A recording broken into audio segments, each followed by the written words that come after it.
اعوذ باللہ من الشیطان الرجیم پناہ مانگتا ہوں میں اللہ کی شیطان مردود سے۔ بسم اللہ الرحمن الرحیم شروع اللہ کا نام لے کر جو بڑا مہربان نہایت ہے۔ ان الحمد للہ وکفا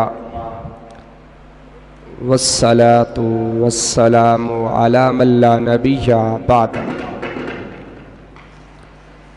اما بعد فاعوذ باللہ السمیع العلیم من الشیطان الرجیم من ہمزہ ونفخہ ونفثہ بسم اللہ الرحمن الرحیم۔ سورۃ الحجرات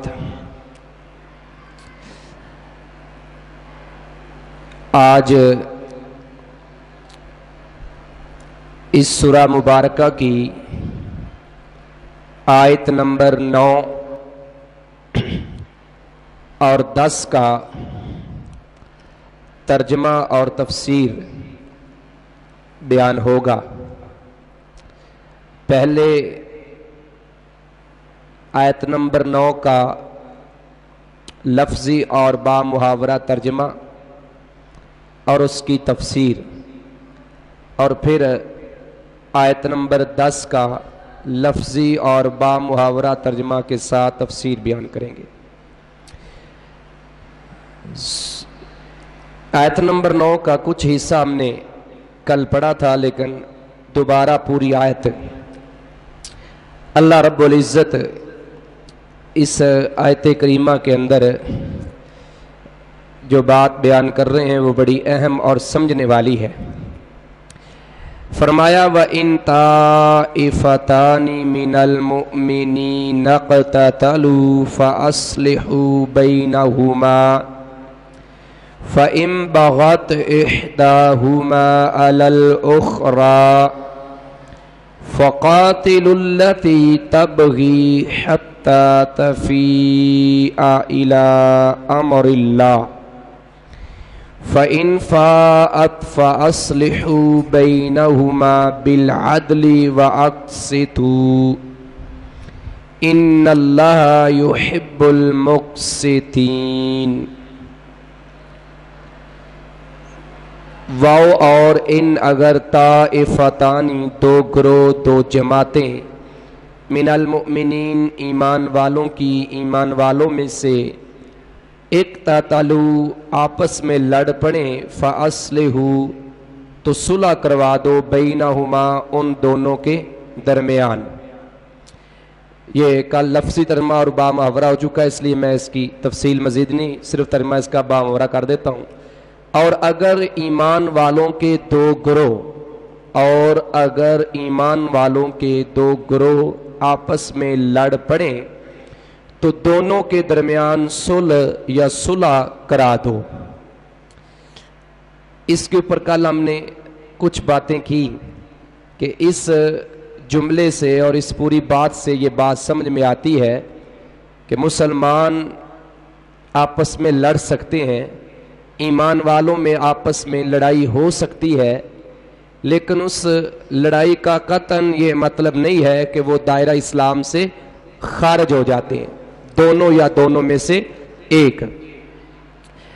آگے اللہ کہتے ہیں فَإِن بَغَتْ إِحْدَاهُمَا عَلَى الْأُخْرَى، فَإِن پھر اگر، بغت یہ بغیون سرکشی کو بھی کہتے ہیں اور زیادتی کو بھی کہتے ہیں، تو یہاں معنی زیادتی ہے۔ فَإِن پھر اگر بغت زیادتی کرے، کیونکہ طائفتن جو ہے یہ مؤنث ہے، اس لیے یہاں بغت جو ہے وہ واحد مؤنث کا صیغہ استعمال ہوا ہے۔ فَإِن بغت پھر اگر زیادتی کرے، احداہما احدا ایک، ہما دونوں میں سے ایک، یا دونوں میں سے ایک دوسرے پر، الاخرى آ رہا ہے نا، الا کا معنی اوپر اور اخرى دوسرے پر، تو احد احد ان سے احداہما دونوں میں سے ایک گروہ جو ہے, دونوں گروہ نہیں, صاف ظاہر ہے کہ دو گروہ ہیں اور دونوں کی صلح پہلے کروائی ہے, پھر ایک گروہ اٹھتا ہے اور دوسرے پہ وہ کیا کر دیتا ہے, زیادتی کر دیتا ہے, تو صلح کروانے والوں کے لیے کیا حکم ہے, یہ بات سمجھنے والی ہے. فَإِن بَغَتْ إِحْدَاهُمَا پھر اگر زیادتی کرے احداہما دونوں میں سے ایک علی الاخری دوسرے پر, پھر اگر دونوں میں سے ایک دوسرے پر زیادتی کرے, پھر دونوں میں سے ایک دوسرے پر زیادتی کرے, فَقَاتِلُوا جنہیں آرڈر اللہ نے دیا تھا نا پیچھے فَأَصْلِحُوا تو تم صلح کروا دو, اب انہیں یہ حکم ہو رہا ہے فَقَاتِلُوا تم لڑو, تم لڑو, اللاتی اس کے ساتھ, فَقَاتِلُوا تو تم لڑو, تو تم لڑو, اللاتی اس کے ساتھ یا اس گروہ سے, تبغی جس نے زیادتی کی ہے, پیچھے لفظ بغات ہے نا تو وہ ماضی کا ہے اور یہ تبغی یہ مضارع کا صیغہ ہے اور دونوں مؤنث ہے, بغات بھی مؤنث ہے اور تبغی بھی مؤنث ہے. وجہ میں نے بتا دی ہے کیونکہ طائفتن مؤنث ہے تو طائفتن کی وجہ سے یہاں مؤنث کا صیغہ استعمال ہو رہا ہے. فقاتلوا تو جس گروہ کو, جو مسلمانوں کا وہ گروہ جو لڑائی میں شریک نہیں ہے, اس کو اب حکم ہوا, پہلے حکم تھا صلح کروانے کا, صلح اس نے کروا دی, لیکن پھر ایک جماعت ایک گروہ یا دو بھائی ہیں مسلمان مومن ایک دوسرے کے اوپر پھر زیادتی کر دیتا ہے, تو اب صلح کروانے والے کے لیے حکم کیا ہے, اللہ کہتے ہیں فَقَاتِلُوا الَّتِي تَبْغِي تو تم اس گروہ سے لڑائی کرو تبغی جو زیادتی کرتا ہے. اب بامراد رمز کا کیا ہوگا, فَقَاتِلُوا الَّتِي تَبْغِي تو اس گروہ سے لڑو جو زیادتی کرتا ہے, تو اس گروہ سے لڑو جو, پیچھے پھر جائیں فَإِن بَغَتْ إِحْدَاهُمَا عَلَى الْأُخْرَى فَقَاتِلُوا الَّتِي تَبْغِي یہاں تک ترجمہ پورا سمجھیں. پھر اگر دونوں میں سے ایک دوسرے پر زیادتی کرے تو اس سے لڑو, اس سے مراد اس گروہ سے, گروہ کون سا, زیادتی کرنے والا, تو اس گروہ سے لڑو جو زیادتی کرتا ہے, جو زیادتی کرتا ہے, حتیٰ یہاں تک, یعنی زیادتی کرنے والے گروہ سے شخص سے اس وقت تک لڑتے رہو, حتیٰ یہاں تک کہ سورۃ القدر کے اندر, سورہ القدر جو لیلۃ القدر کے حوالے سے بڑی معروف سورہ مبارکہ ہے, تو اس میں فرشتوں کے نزول کا ذکر ہے, تنزل الملائکۃ والروح, اور اس کے آخر میں جا کے آتا ہے کہ یہ جو اللہ کی رحمتیں ہیں, اللہ کے ملائکہ آتے ہیں, یہ کب تک رہتا ہے, حتیٰ مطلع الفجر, یہاں تک کہ فجر طلوع ہو جاتی ہے.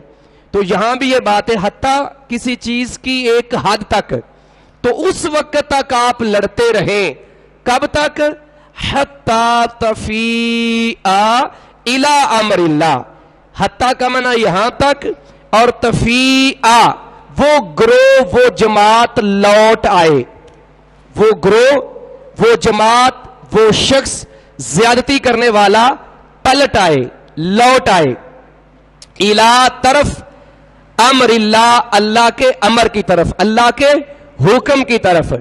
تو ترجمہ پھر ساتھ میں لائیں کہ یہاں تک کہ وہ اللہ کے حکم کی طرف پلٹ آئے.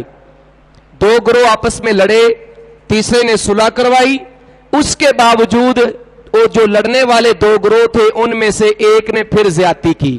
اب اللہ کہتا ہے جو زیادتی کر رہا ہے آپ اس کے خلاف کھڑے ہو جائیں, اس سے لڑائی کریں, اس کو مجبور کریں دوبارہ صلح کے اوپر. لڑائی سے مراد مقصد اس کو ختم کرنا نہیں ہے, اس کو مارنا نہیں ہے, بلکہ لڑائی سے مراد یہاں یہ ہے کہ اس کے اوپر پوری فورس آپ پٹ کر دیں کہ وہ مجبور ہو جائے دوبارہ صلح کی طرف, کہ بھائی اگر آپ نے صلح نہ کی, آپ اللہ کے حکم کی طرف نہ لوٹے تو ہم تمہارے ساتھ تعلق ختم کر دیں گے, ہمارا تعلق اس مظلوم کے ساتھ ہے, یہ مطلب ہے.